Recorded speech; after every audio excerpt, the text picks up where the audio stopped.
Good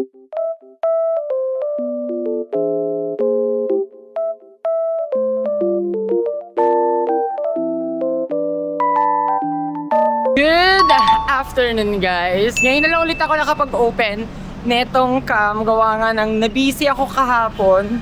So ayun, I'm walking dito sa kahabaan ng Makati sa May Ayala. Kasi galing ako somewhere dyan na malapit lang naman din. Ay, nilakad ko na kasi kung magbubook ako agad pa uwi. Meron pa akong isang meeting. So baka ma-compromise lang yung time. Since hindi pa naman ako kumakain ng breakfast, kasi ano oras ako nagising kanina, mga around 9 AM ako nagising. And after nun, rumekta na ako dito sa may pagmimitingan nga. Ito yung fountain. Ayan, naglalakad lang ako sa ilalim ng araw. Ayun, ang init talaga, pero nag-sunscreen naman ako kanina habang pababa ako sa elevator. At ngayon na pala yung anniversary ng Hideout.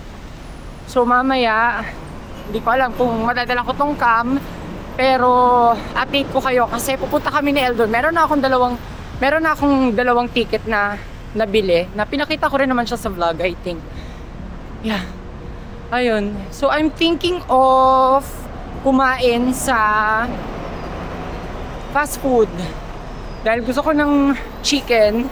Gusto ko ng gravy. Kakain ako sa McDonald's. At ito na yung Rostans. Yan na siya. So, tawid tayo.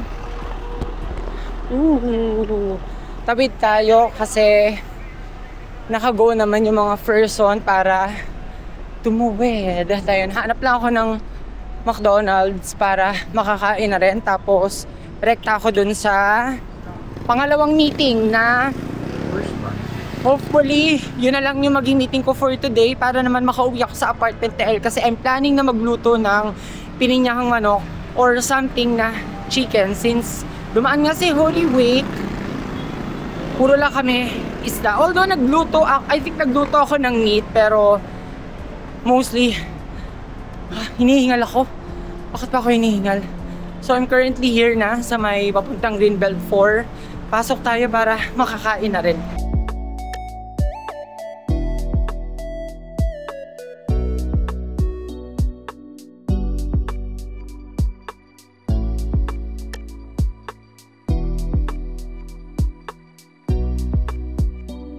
Dahil hindi ko na mahanap yung McDonald's dito sa may Glorieta. Ayun, order na ako dito sa... Yan. Saan ba ito? Wait, naman. Saan ba? Marugami Udon na sobrang gustong-gusto namin kumakain dito. Kung napanood nyo last December, kumain kami dito ni Leisha. Dumating na yung aking order na katsudon. Tapos umorder din ako nitong... Ayan. Hindi ko alam kung ano to, tuna. Tapos kumuha ako ng chili. Tapos ito. Yan. Parang ito na yung pinaka-aking brunch for today. Kain tayo.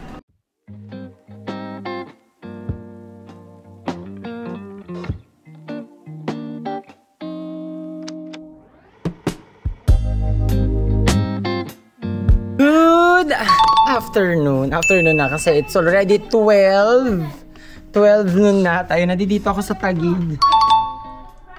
Dapat hindi sana ako uuwi. Yung ano? Ito na!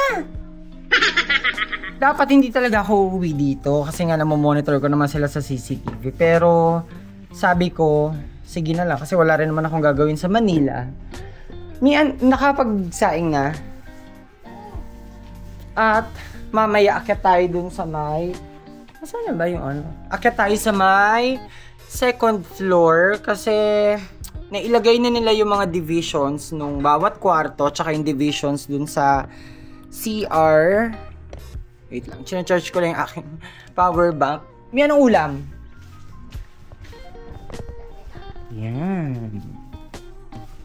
Ano kaya meron dito? Ganun pa rin pala. Yan. Merong pork. Yes. Oo, dalawa. Ay, ano to? May ano to?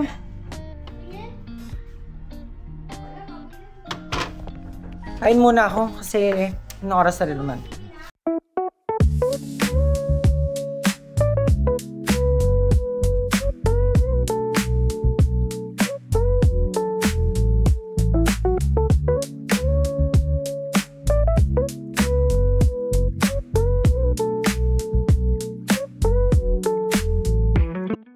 Bakit parang ang dilim ng aking camera ngayon? So, ayun. Tapos na-settle ko na yung mga kailangan ko i-settle. Nakakain na rin ako ng lunch. Ang sarap ng lunch.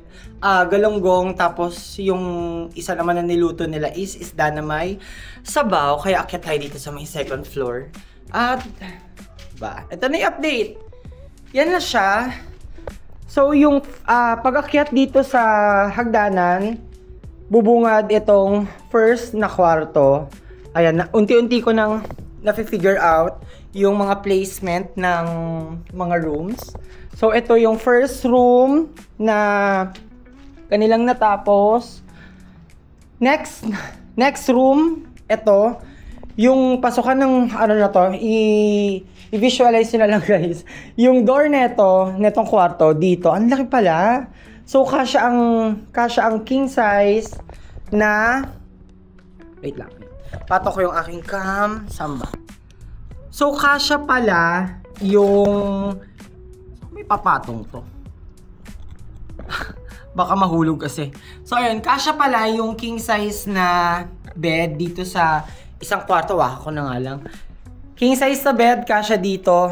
Dito naman sa room number 1, double or single. Pero pwede rin naman na twin. So, balik tayo dito sa area na to.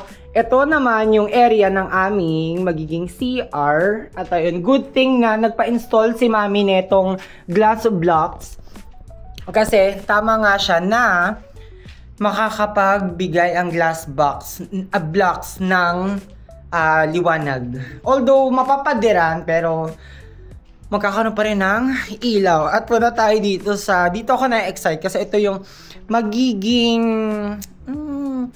walk-in closet / room na may gagamit nito. Kapag nagawa na kasi yung third floor, doon yung aking area. Pero for the meantime, ito muna. Ito yung aking room. Pasukin natin. So, maglalagay, wait lang, init. So, maglalagay sila ng window dito. Tapos ito yung aking door. Walang window dito kasi bawal or masama mga pamahiin. Bagkus, ang magiging window ay andi dito. Pasok tayo dito sa aking temporary walk-in closet or room. Ayun, nagpalagay din si Mami ng glass blocks dito.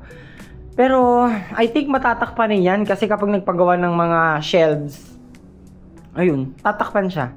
Tapos, dito naman sa hagdanan, ang ganda. Imagine niyo guys, kapag nabuo na to, kapag na-finishing na, kapag nailapat na yung mga kailangang ilapat. Tapos, may area dito na, wait lang, tingnan mo kasi yung chinelas ko guys, ayan lang.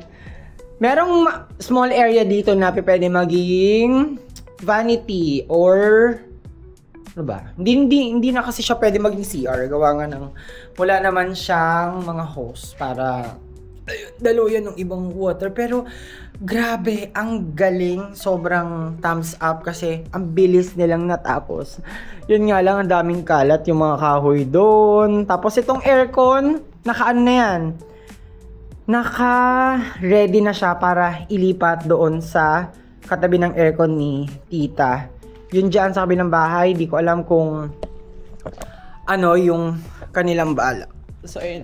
Buti na lang nakakuha ako ng video ngayon kasi wala pa yung mga workers. So, kapag dumating sila, hindi naman ako pwede mag-interrupt ng kanilang trabaho.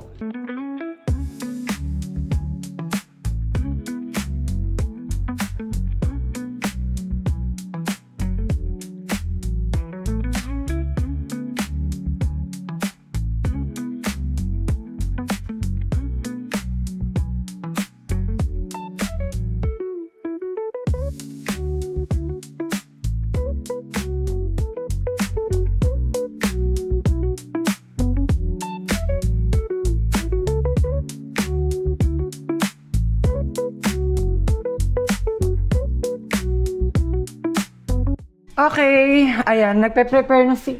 Ano yung eggs? Nagpe-prepare na si Mami ng food for merienda. Hotdog na nakalagay sa buns. Ano yun? Wala. May saging doon tapos... Ito yung binili mo pa sa French Baker, di ba? Na baguette. tignan naman natin kung anong ginagawa nito ni Negra. Pasukin natin siya dito sa... Ano pinapanood mo? Ha? Ano? Ayun, nagpe-prepare na ako ng aking food. Magluluto lang ako ng tuna. At ano yung dumating? Yan, yung nagpahabol kasi ng extra hollow black cess pa kasi kinulang. So, ayan yung delivery. Yan. Time is 3 p.m. At ayun, balikan ko nga yung niluluto ko kasi medyo nagugutom na ako. Nagsuot na rin pala ako ng yan, bedroom sleepers to. Yun nga lang kasi ginagamit namin siya bilang household sleepers. Gawa nga ng ang alikabok. Ay, ito pala, pakita ko sa inyong gulo ng cam. Ayan. Yan yung tuna. Since ang dami kong sibuyas na nagawa, eto, binili ko lang to through TikTok shop. And masarap naman siya. Ay, masarap naman. At mura ko lang siya nakuha. Tapos nagsasaing lang din dito. Tapos, ayun. Ito yung inulam namin kaninang tanghali. Ayan yung isda na niluto ni Mama. Tapos, ito naman yung GG na malalaki na nilagyan niya ng ano tawag dito? Pinaksiw. Masarap kasi ang GG, guys, kapag pinapaksiw. Tapos, piprituhin mo ng sobrang lutong. As in, walang tira. Kailangan lang pagkakaluto niya is yung ano talaga, toasted para makakain nyo pati yung tinik. At ako ang gusto ko doon ay yung kanyang ulo, sobrang crispy. Ay, nagpaluto ako kay Mami ng hotdog eh. Pero sabi ko sa kanya, siya na lang ang kumain nito. At ang daming kalat, lutuin ko lang to para makakain na rin.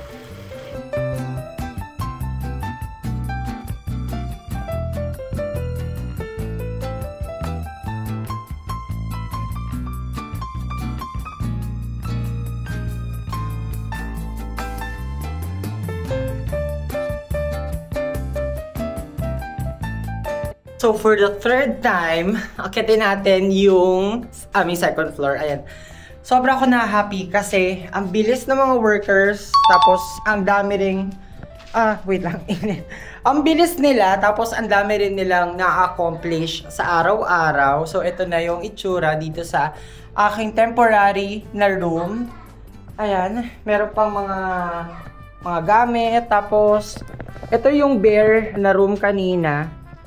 Sino to? Ayan. Si Mami pala. Ayan. Tomorrow yung aircon. Maayos na. May ano ha. Tapos ito na siya. Ayan na. Dito kasi yung window. Yan. Merong window dito. Pero maganda maglagay dito ng cabinet. Ito yung perfect na room na cabinet. Tapos kasya ang yan, kasya dito ang twin size na bed. Hindi pa pwede si king size kasi masyadong malaki. Dito sa room na to, ito, kaya dito ang king size. Yun nga lang, walang area para magkaroon ng closet. Tapos ito yung update dito sa yan, CR area. Maliit lang siya. So, maliit lang din yung toilet. Tapos, maliit lang din yung lavatory. Pero at least, meron ng CR dito sa taas. Ayan, si Mama nakayapak. Tapos, ito. On this area naman, ito yung sinasabi ko sa inyo, guys, na karon ng vanity area. Ay, sobrang thumbs up yung mga workers namin at especially ang bilis sila gumawa. Ito. Since ito nga yung partition for window, ayan. Tapos ito naman yung door. Ayan, by tomorrow mas marami na siguro ma-accomplish. Itong pang third floor, hindi na kami bumili nung spiral na hagdanan kasi mahal, kulang na sa budget. So ang gagawin na lang dyan, ayan, tatapalan na lang siya. Hindi naman siya lalagyan ng bubong. Papatungan lang siya ng plywood para just in case na umulan, hindi papasok yung water. Yan, ang dami ko nang nabivisualize na gagawin. Tapos, mangyayari dito sa aking room. Sila, yung mga rooms nila, bahala na sila kung anong gusto nila mangyari. Sa kanila lang mga kwarto. Ano kayang ginagawa ni mama? Pero ito kasi, ayun, i-zoom out lang natin. Wala na rin namang masyadong araw eh. Pero ito yung itsura. Ito tatakpan.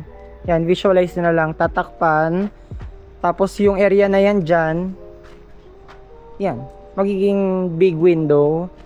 Kasi aircon. Naano niya kasi yung Chico eh.